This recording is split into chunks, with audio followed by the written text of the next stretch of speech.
반갑습니다. 김종건입니다. 자, 오늘은 비석에 새겨져 있는 한자를 한번 가지고 왔습니다. 일명 해인사 묘길상탑기라고 하는 건데요. 그 한자를 보기 전에 간단하게 한번 사진을 보시도록 하겠습니다. 자, 요게 이제 해인사 올라가는 길이고요. 요 해인사 올라가는 길에 요쪽 편에 이렇게 좀 탑이라든가 기록이라든가 이런 게 좀 보이는 그런 모습입니다. 자, 그리고 이제 올라가서 보면 이렇게 이제 대웅전도 보이기도 하고요. 이 대웅전 뒤쪽에 팔만대장경을 넣어둔 이 장경판전이 조금 보이시죠? 이렇게 계단을 올라가서 뒤쪽으로 이렇게 올라가면요. 이런 모습도 보이죠. 굉장히 저는 좀 개인적으로 아름답다는 생각을 가지고 있는데요. 네, 전체 장경판전 모습을 보면 이렇습니다. 그래서 아까 제가 조금 전에 찍은 모습은 이쪽에 여기 계단에 서서 찍은 모습이라고 보시면 되겠습니다. 자, 그러면 이러한 해인사를 머릿속에서 그려보면서 또 한자를 한번 보도록 하겠습니다. 자, 그러면 한자 한번 보도록 하겠습니다. 자, 첫 번째 보이는 이 줄은요, 어려운 한자는 없다고 생각이 듭니다. 일단 요 세 글자, 자, 해인사라는 이름이 되겠죠. 저는 개인적으로 해인사라는 절을 또 굉장히 좋아하기도 합니다. 이름에서 굉장히 독특하지 않나요? 바다에 뭔가를 새겼다는 건데요. 네, 그런 의미에서 이 해인사라는 게 저한테 주는 느낌이 굉장히 좀 독특하다는 생각이 들고요. 그 다음에 이 해인사라는 절은 전해오는 얘기에 의하면 정감록에 우리나라 전란을 피할 수 있는 십승지라고 기록이 되어 있는 걸로 알고 있는데요. 그 십승지 중에 하나가 해인사라고 우리가 알려져 있죠. 그래서 6.25 때 유명한 일화도 있습니다. 6.25 때 이 해인사 안에 이제 공산군이 있다는 그런 소식을 접하게 되면서 여기를 이제 폭격을 때리라고 미군이 명령을 내리게 되는데 그 명령을 비행대대장, 그러니까 5대의 비행기가 가면서 폭격 명령을 받았는데요. 결국은 그 편대를 이끌고 갔었던 대장이 그것을 살짝 행하기는 하되, 즉 명령을 행하기는 하되 해인사 주변에 폭격을 때리고 가서 지금 팔만대장경이 그대로 남아있다는 그런 일화도 있죠. 그래서 그런 일화를 통해서 해인사 십승지의 또 근거를 얘기하기도 하는데 이 해인사는 굉장히 유래도 있고 재미있는 절이기도 합니다. 자, 그 해인사라는 한자를 보시면 바다 해자에 새길 인자가 새겨져 있고요. 그 다음에 요거는 묘길상탑이 됩니다. 묘하고 길하고 상스러운 탑 이렇게 이제 되어 있는데 그냥 도금 묘길상탑이라고 보시면 되겠고요. 자, 그 다음에 이제 기록하다는 게 나와 있습니다. 뭐 해석은 필요 없죠. 묘길상탑 기록 이렇게 보시면 되고요. 자, 그 다음에 뒤에 있는 네 글자는 역시 유명한 채치원입니다. 따라서 이 내용은 해인사 묘길상탑기 채치원이 썼다, 찬하다. 네, 요렇게 보시면 될 겁니다. 자, 그러면 다음 한자 한번 보시도록 하겠습니다. 자, 다음 한자는요, 당나라가 나왔습니다. 자, 당나라겠죠? 당나라 당자니까. 그리고 이제 19제 이렇게 나와 있는데, 당나라 19대 황제를 뜻한다고 보시면 되고요. 일반적으로 소종으로 알려져 있습니다. 뭐 여기서 이제 우리가 소종을 기억을 할 이유는 없습니다. 자, 그래서 19대 황제 때다라고 해석을 한번 해두시고, 그때 어떤 일이 벌어진다고 얘기를 하고 있느냐 하면요. 네, 중흥지제가 되었다라고 얘기를 하고 있는데 여기에서 중흥은 뭐 아무래도 우리가 쓰는 용어 그대로겠죠. 그래서 굉장히 잘 되고 있다는 것을 의미할 것이고요. 그리고 뒤에 지제라고 나와 있는데 이 제자가 어떤 제자냐 하면은 때 제자가 됩니다. 그래서 뭐 이렇게가 되겠는데요. 그러면 당나라 19제 중흥 때 또는 중흥 즈음이라고 해석을 하시면 되겠습니다. 요 정도 한자만 한번 살짝 한번 더 봐두시면 되겠죠. 때라고 해석을 하면 되는데요. 아마 옥편이나 이런 걸 찾아보시면 즈음제라고 나올 겁니다. 자, 그리고 뒤에 있는 한자를 다시 한번 더 계속 본다면 병사 병자고 흉할 흉자입니다. 그러면 뭔가 병사로 인해서 흉하게 된 것을 얘기를 할 건데요. 그것을 병사로 인해서 흉하게 된 것이라고 얘기할 수도 있겠고요. 아니면 이 자체를 병사에 의한 뭔가 난리와 그 다음에 흉년에 의한 난리 이렇게 두 가지로 볼 수도 있겠습니다. 근데 이제 제가 생각할 때는요, 이 병은 병사로 인한 어떤 문제, 그래서 전쟁이 될 거고요. 이거는 농사와 관련해서 흉년을 뜻한다고 봅니다. 왜냐하면 뒤에 두 가지 재라고 나와 있지 않습니까? 자, 그래서 병사, 즉 전쟁과 흉년에 의한 재앙이 보인다. 이런 얘기를 하고 있습니다. 자, 그러면 다시 한번 더 지우면서 확인을 해 보겠습니다. 자, 해인사 길상탑 기록이고요. 최치원이 찬했는데 그 내용을 보자 하니 네, 당나라 19대 항제 때 중흥을 이루고 있을 즈음입니다. 그 다음에 전쟁과 흉년의 두 가지 재앙이 라고 이제 볼 수가 있겠고요. 다음 한자 한번 보시죠. 자, 다음 한자를 보기 전에 제가 이제 요게 묘길상탑을 한번 사진을 넣어 두었고요. 그 다음에 요게 기록이 있는 부분입니다. 자, 이제 저런 사진들도 있다라고 한번 보시고, 네. 자, 이제 한자를 보시면 내용이 이렇게 나옵니다. 서쪽이고요. 이 한자는 아실 겁니다. 동쪽이고, 자, 여기에는 전혀 문제가 없죠. 자, 그 다음 한자를 보시면 여기에서 요 글자인데요. 뭔가 갈자 같기도 하죠. 근데 이제 도금은 헐입니다. 헐. 네, 헐 이렇게 읽으시면 되고요. 이게 이제 거치다, 그치다. 제가 거치다 하면 안 되겠죠. 그치다 이렇게 되는데요. 이 헐이라고 하는 글자는 어디에서 우리가 조금 쓰느냐 하면 뭔가 일이 간헐적으로 나타나다고 할 때 간헐 있죠. 그때 쓰는 한자가 이 헐자입니다. 그래서 이거는 네, 간헐적이라고 하는 것은 있다가 없다가 이런 것을 우리가 간헐이라고 하지 않습니까? 예, 그렇게 생각을 해보면은 이 헐자를 이해할 수 있을 겁니다. 그치다, 쉬다 이런 의미가 있다라고 한번 봐두시고요. 자, 그렇다면 이제 해석은 좀 쉬워질 건데요. 이 네 글자 해석 간단하죠? 한번 보실까요? 서쪽에서는 그치고, 즉 멈추고 동쪽으로 왔습니다 라는 의미가 되겠네요. 자, 한자를 위에서부터 다시 연결을 한다면 이렇게 될 겁니다. 전쟁과 흉년의 두 가지 재앙이 서쪽에서는 그치고 동쪽으로 왔다. 뭔가 또 이 느낌이 살짝 오시나요? 중국의 당나라하고 이 당시 신라하고를 놓고 본다면 중국이 서쪽이고 우리가 동쪽입니다.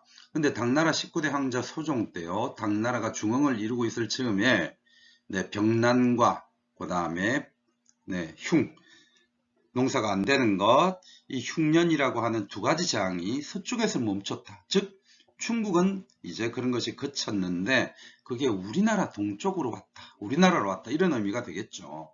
그래서 한자는 이 헐이라고 하는 한자 정도만 이해하신다면 이 문장 이해는 어려움이 없으리라고 보입니다. 자, 그러면 뒤에 한자 한번 보시죠. 이것도 역시 우리가 쉽게 보고 있는 한자입니다. 자, 악이라고 하는 이 글자는 악자가 아니면 오라고 두 가지 중에 보통 발음이 되는데요. 나쁠 악자이거나 싫어할 오자이거나 이렇게 두 가지일 겁니다. 근데 이거는 느낌이 그대로 올 겁니다. 악 중에 악한 것 이렇게 될 겁니다. 악 중에 악한 것, 엄청난 악한 것을 얘기를 하겠죠. 자, 뒤에도 한자는 어려운 게 없습니다. 무처, 네, 곧 첫자가 될 거고요. 그러면 이건 해석이 어떻게 됩니까?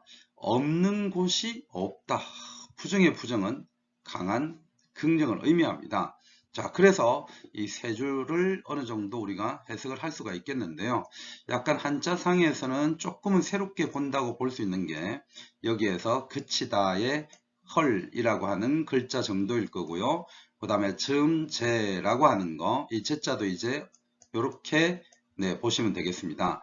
자, 이렇게 이제 제자 정도 봐두시면은 그렇게 어려운 한자는 없죠? 쭉 한번 네, 내용을 보겠습니다.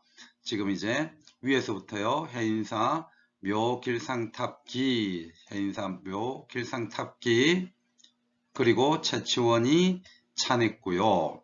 당 19제 중흥지제, 당 19대 때 중흥을 이루고 있을 즈음에 병란과 흉년의 두 가지 재앙이 중국 서쪽에서는 거치고 우리나라 동쪽으로 왔다.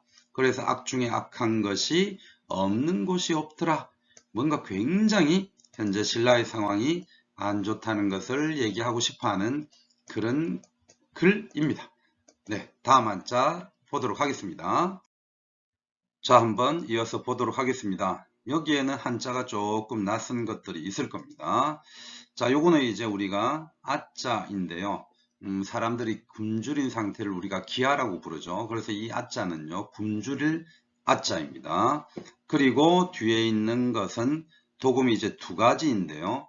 표로 읽거나 그 다음에 부라고 읽을 수도 있습니다. 근데 표로 읽건 부로 읽건 그 의미 자체는요, 굶주려 죽다는 의미입니다. 그래서 여기에서 이제 앞표를 보면 굶주리고 굶주려 죽음 이렇게 되는 거니까 앞표 자체가 결국은 굶주려 죽다라고 이해를 하시면 됩니다. 그 다음에 전쟁이고요. 요거는 해라고 도금이 되는데 사람의 뼈 자체를 의미를 합니다. 그래서 백골을 의미하는 게 이 해라고 보시면 되는데요. 따라서 이 네 글자가 나타내는 바가 굉장히 좀 뭐라고 할까요? 마음이 안 좋은 상태를 나타내고 있죠. 사람들이 굶주려 죽고요. 그리고 전쟁을 통해서 죽었다. 자, 이렇게 한번 해석을 해볼 수가 있을 겁니다. 그래서 아까 앞에서 봤던 내용이 이거였지 않습니까? 중국은 중흥을 이루고 있는데 이제 우리나라에 두 가지 재앙, 즉 병난과 흉년 두 가지 재앙이 있었다라는 얘기를 했는데요. 그리고 악하고 악한 것이 없는 것이 없었다. 그래서 흉년이 들었으니 굶어 죽을 것이고 전쟁이 일어났으니 전쟁에 의해서 죽었을 것이고 그걸 생각을 할 수가 있을 겁니다. 그걸 여기에서 앞표 전해라고 표현을 한 겁니다. 자, 그리고 뒤에 보시면 원자가 있고 들야자가 있는데요. 뭐 이거는 그냥 둘 다 합쳐서 들이라고 보시면 될 겁니다. 그래서 평원을 의미한다고 보시면 되겠고요. 그 다음에 여기에 별 성자가 나와 있고요. 그 다음에 배자입니다. 이거는 자 배인데요. 쭉 늘어서다 라는 의미를 가지고 있습니다. 자꾸 읽으면 읽을수록 제가 마음이 착잡한데요. 이 8글자에서 나타내는 바가 의미가 충분히 전달이 되고 있죠. 굶어 죽고 전쟁에 의해서 죽은 사람들, 그리고 그런 사람들이요, 들판에 별처럼 쫙 늘어서 있다. 지금 그런 얘기를 하고 있습니다. 자, 이거를 보게 되면 얼마나 지금 큰 재앙을 얘기를 하고 있는지 우리가 알 수가 있습니다. 자, 다음 한자 한번 보시도록 하겠습니다.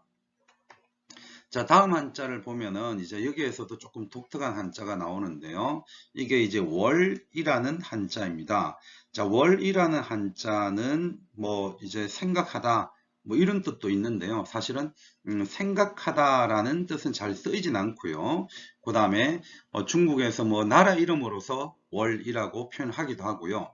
근데 여기에서는 어조사로 쓰입니다. 그래서 만약에 한자에서 이 월이라고 하는 한자가 나오면 그냥 어조사로 한번 봐두어서 이렇게 끊어서 해석을 안 해도 됩니다. 자, 그 다음에 뒤에 유자가 있으니 뭐가 있다라는 게 될 건데요. 자, 해인사 끊어주시고요. 이거 승려의 뭐 직급이다라고 생각을 하시면 됩니다. 별 대덕이 있는데요. 그 사람 이름이 승운이다 라고 보시면 되겠죠. 자, 그러면 요거는 이제 해석이 그렇게 어려운 게 없을 겁니다. 월이라고 하는 한자 외에는 그렇게 어려운 게 없으니 요 노란색 형광을 치우면서 한번 해석을 해보도록 하겠습니다. 해인사, 별대덕, 성운이 있었다. 요거는 어조사니까 있었다로 끝이면 되고요. 이제 뒤에 한자가 조금 복잡해 보이죠? 실제로 잘 쓰는 한자는 아닌데요. 이거는 이제 어떤 의미가 있느냐 하면 상처지 않습니까? 이게 상자. 자, 그 다음에 뒤에 글자가 앞에 글자가 혁이라는 글자인데요. 뭐 우리나라 혁자도 복잡하지만 한자도 조금 복잡한 느낌이 들죠. 이 혁자는 어떤 글자냐 하면 애통해하는 걸 뜻합니다. 그래서 이 혁상이라고 해서 상처를 애통해한다 이런 의미가 될 건데요. 그래서 실제로는 그냥 이 혁상 자체가 애통해한다라는 단어예요. 자, 그러면 이거는 한 단어로 봐두시고요. 애통해합니다. 무엇을 애통해합니까? 아픈 것을 이렇게 보셔도 되고요. 해석은 애통해하고 아파했다. 이렇게 해석도 가능할 겁니다. 제가 볼 때는 애통해하고 아파했다. 이게 문맥상 조금 더 맞는 것 같아요. 그러면 결국은 혁상통, 네, 이렇게 해서 통해했다. 그냥 이렇게 해석을 하는 게 문맥상 조금 더 자연스럽고요. 요거 두 개는 네, 어조사로서 역시 해석은 필요 없죠. 지금 이 문장에서 제일 앞에 월자와 우시, 요거는 다 어조사이기 때문에 해석은 불필요하다고 보시면 됩니다. 그래서 네, 다시 한번 더 요 이전에 있었던 한자들의 내용을 떠올리시면서 여기까지를 보시면, 그렇죠. 중국 당나라가 중흥을 이룰 때 우리나라에는 병난과 흉년이라는 두 가지 재앙이 와서 굶어 죽은 사람과 전쟁으로 인해 죽은 사람이 들판에 별처럼 들어서졌고요. 그런 상황에서 네, 해인사 별대덕 승려 누가 있었다? 승훈이 있었는데요. 그 사람이 굉장히 애통해 하더라. 그런 얘기입니다. 자, 다음 한자 한번 보시도록 하겠습니다. 자, 이제 이어서 한자를 본다면 이렇게 되어 있습니다. 자, 내자가 보이는데요. 이게 이의 내자죠. 그래서 이어서 이런 의미로 보시면 되기 때문에 네, 해석은 안 하셔도 됩니다. 그리고 사용할 용자가 있겠고요. 여기에 요 한자를 조금 보신 분들이 있을 수 있는데요. 이게 이제 우리가 보시한다 라고 할 때 쓰는 한자죠. 그래서 베풀 시자입니다. 베풀 시자고요. 그 다음 요거는 역시 해석을 할 필요가 없겠죠. 도금을 혹시 아시는 분들은 한번 해보세요. 그대로 읽어버리면 뭐가 됩니까? 그렇죠. 도사죠. 그리고 도사의 힘 이렇게 될 겁니다. 자, 그러면 도사의 힘을 베풀어서 사용했다. 자, 이렇게 해석이 될 건데요. 매끄럽게 어떻게 해석을 하면 됩니까? 도사의 힘을 이용해서 라고 해석을 하면 될 겁니다. 자, 그리고 여기에서 자, 이 글자요. 유자이죠. 뭔가 유인하다고 할 때, 그, 꿰다. 제가 금방 사투리로 좀 표현을 하려고 했는데요. 제 어감으로는 꽃이다. 이게 더, 네, 나을 것 같네요. 그래서 사람들을 유혹하는 거, 그런 때 쓰는 것이 유자죠. 그 다음에 이제 뒤에 있는 요거는 미칠 광자에 물이 중자입니다. 그러면 이거는 광중을 네, 하나로 그대로 보시면 되겠죠. 뭔가 당시 상황에서 사람들이 죽어나가고 굶어나가고 네, 전쟁에 나가서 죽고 이러니까 많은 일반 민중들이 아마 말 그대로 미쳤을 거예요. 예, 그런 상태를 표현하는 거죠. 그런 상황에 있는 사람들을 꼬십니다. 어떻게 합니까?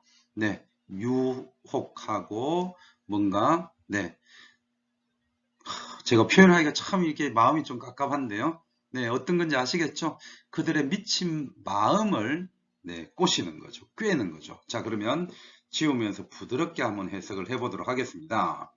자, 대덕 승운이 있었는데요. 뭔가 굉장히 아파하는 마음을 보여줬었고요. 그래서 도사의 힘을 이용해서 자, 어떻게 합니까? 일반 백성들의 미친 마음. 저는 아픈 마음이라고 해석을 하고 싶은데요. 일반 백성들의 마음을 어떻게 했다? 네, 꿰었다. 이렇게 하면 되죠. 자, 그러면 여기에서는 꿰었다라고 되는데 뒤에 한자를 보면 조금 문장을 다듬을 수 있을 겁니다. 자, 일단 저는 꿰었다라는 정도로 했습니다. 자, 뒤에 한자를 보시면 각자 각이고요. 그 다음 요거는 우리가 이제 버릴 사자로 보통 보기도 하죠. 근데 여기에서는 역시 버리다 아니면 내다, 버리는 거니까 내다 이런 것도 되겠죠. 그 다음에 여기 조금 어려운 한자, 우리가 잘 쓰지 않는 한자가 있는데요. 위에 풀초자가 있고 이거는 도금은 서라는 거고요. 보통 이제 어떤 의미가 있느냐 하면 상수리 나무이거나 도토리 나무를 뜻해요. 그래서 이제 이거는 도토리 열매 이렇게 볼 수가 있을 겁니다. 근데 이제 이 묘길상탑기를 해석하시는 분들의 대부분은요, 이거를 도토리 열매로 해석을 하질 않습니다. 그냥 이것을 쌀이라고 해석을 해버립니다. 아마 실제로 전문가가 해석을 한 부분이기 때문에 이것이 쌀이라고 실제로 사용되었을 가능성이 있겠죠. 자, 그렇다면 이제 일과라고 나와 있는데 이 일과라고 하는 것은 그냥 한 줌 이렇게 보시면 됩니다. 자, 그러면 위에 있는 것을 연결해서 한번 보실까요? 제가 꿰어서 라고 이것을 유를 해석을 했는데요. 뒤에 보니까 쌀을 내게 하는 거잖아요. 그러니까 이거는 그냥 나쁜 의미의 꿰다 이런 것보다는 뭔가 스님이 좋은 의미로 이 백성들의 마음을 싹 네, 끌고 가는 거지 않습니까? 그래서 어떻게 해석을 할 수가 있느냐 하면 이 승려, 승운이 그죠? 도력을 이용해서 네, 도력을 이용해서 이 미쳐가는 사람들, 아파하는 사람들의 마음을 이끌어서라고 해석을 좀 할 수 있을 거로 보입니다. 이끌어서 어떻게 합니까? 쌀 한 줌씩을 내게 했다. 자, 그렇게 한번 봐주시면 되겠습니다. 이제 이걸 조금 깨끗하게 하면서 한번 한자를 다시 보도록 하겠습니다. 자, 그러면 여기에서 한자 한번 미리 봐두고 나서 전체 해석을 해볼까요? 자, 이 글자. 자, 이 글자가 있는데요. 제가 금방 노란색으로 칠했는데 다시 한번 더 요거요. 자, 요거는 이제 보통 사람 이름에도 조금 많이 쓰죠. 옥돌 민자이고요. 그 다음에 요거는 가을 추자가 위에 붙어 있는데 그래서 밑에는 기와가 있죠. 그래서 요거는 추로 도금이 되고 벽돌이라는 의미가 있습니다. 그리고 이제 3급 이렇게 나와 있는데 급은 우리가 이제 1등급, 2등급 할 때 그런 급이잖아요. 근데 이제 스님이 뭔가 옥돌로 만든 벽돌을 가지고 3급을 완성했다. 이렇게 얘기를 하면 이 상급을 조금 의역을 할 수 있지 않을까요? 네. 벽돌을 가지고 뭘 만들었다고 볼 수 있습니까? 그렇죠. 지금 이제 해인사 묘길상 탑 기록을 보고 있는 거니까 탑을 만들었다. 네. 그렇게 한번 해석이 가능할 거예요. 그러면 조금 전에 여기에서부터 한번 해석을 다시 해 보도록 하겠습니다. 여기 승운부터요. 자, 별대덕 승운이 있었는데요. 네, 요거는 혁상통. 저는 이제 한꺼번에 해석하는 걸로 했습니다. 애통해 했습니다. 사람들을 보고 굉장히 애통해 했고요. 네, 도사의 힘을 이용해서, 베풀어서 이용하는 거니까 그냥 이용해서, 네, 이용해서요. 어떻게 했습니까? 미쳐가는 사람들의 마음을 이끌고 갑니다. 그리고 이끌어가서 어떻게 합니까? 자, 여러분들 쌀 한 줌씩 내세요. 실, 일과 버릴 사자 내세요 라고 하시면 되겠고요. 그리고 그것을 다 모아서 함께 완성했습니다. 무엇을요? 옥돌, 벽돌. 그래서 그냥 옥돌이라고 하겠습니다. 옥돌로 만든 3급. 자, 3급을 뭐라고 해석할 수 있다? 3층 탑. 네, 이렇게 해석을 하시면 될 겁니다. 그래서 정말 힘든 시기라는 게 보이시나요? 사람들이 굶어 죽어 나가고요. 전쟁을 통해서 죽어나가는 그런 상황에서 이 스님이 그 사람들의 아픈 마음을 잘 다듬어 주고 있는 모습인 거죠. 그래서 쌀 한 줌씩 내세요. 그래서 쌀 한 줌씩 모아서 결국은 3층 탑을 세웠다라는 얘기입니다. 제가 뒤에 한자는 더 가지고 오진 않았는데요. 결국은 이 한자 속에서 뒷부분을 쭉 보면은 이 사람이 승려지 않습니까? 그래서 승려가 사람들의 마음을 이렇게 어루만져 주고요. 그러면서 결국은 어떤 영혼을 구제해 주는 것까지도 뒤에 기록이 되어 있습니다. 저는 그냥 여기까지 한자를 한번 가지고 와봤는데요. 네, 이거는 신라 말의 진성여왕 때이고요. 그리고 최치원이 글을 썼음을 우리가 알 수가 있었죠. 그래서 진성여왕 때 신라 말의 혼란스러운 상황을 보여주는 아주 중요한 기록이기도 합니다. 그래서 신라 말의 어지러운 사태를 생각하시면서 이 해인사 묘길상 탑기를 한번 떠올려 주시면 되겠습니다. 자, 이렇게 이제 신라 말의 어지러운 상황, 구체적으로는 진성여왕 때이고요. 그 다음에 그런 어지러운 상황을 최치원이 남긴 글을 통해서 간단하게 한번 봤습니다. 자, 결국 신라는 이 글대로 본다면 무너질 수밖에 없는 어지러운 상황으로 우리가 볼 수가 있겠고요. 그것을 어떤 탑의 기록 속에서 봤다라고 생각을 해 두시면 되겠습니다. 자, 오늘도 굉장히 수고 많으셨고요. 선생님들의 합격을 진심으로 기원합니다. 이상 김종근의 세상의 모든 역사였습니다.